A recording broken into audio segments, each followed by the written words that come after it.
Cut. Alright, let's reset. Now, you know what? Just keep rolling, keep rolling, keep rolling. We'll fix it in post.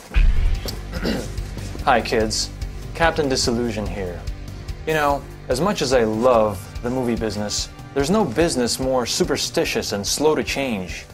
For the longest time, filmmaker Steven Spielberg refused to put his movies out on DVD because he didn't believe the DVD format would catch on.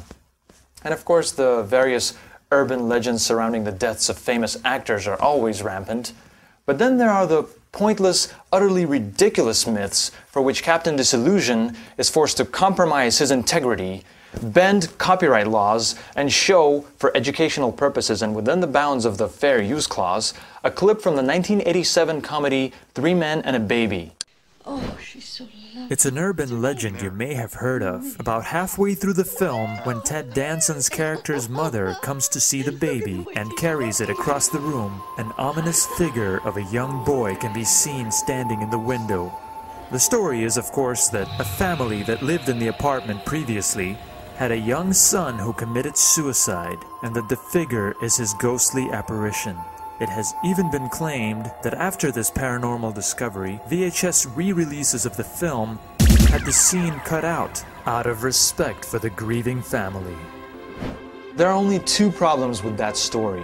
One, the interiors of the film were not shot in a grieving family's apartment, but in a soundstage in Toronto, Canada. And two, as far as we know, there's no such thing as ghosts. Yes, indeed. As already well explained by other sources, the figure is nothing more than a life-sized cutout of Danson's character Jack wearing a tuxedo and a top hat.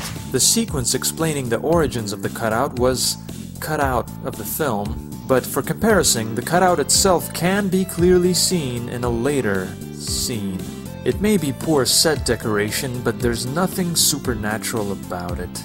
The slightly smaller size of the cutout and the way the curtains partially disguise it do make the figure look like a small boy, an illusion enhanced by the all-forgiving blurriness of VHS video. The good news is that as home video formats and web video sharing sites continue to improve in quality, we can look forward to fewer intentional and unintentional paranormal hoax videos. Oh, and as for the claim that the scene with the anomaly was officially removed from the Three Men and a Baby video release, well, it appears that's not true either.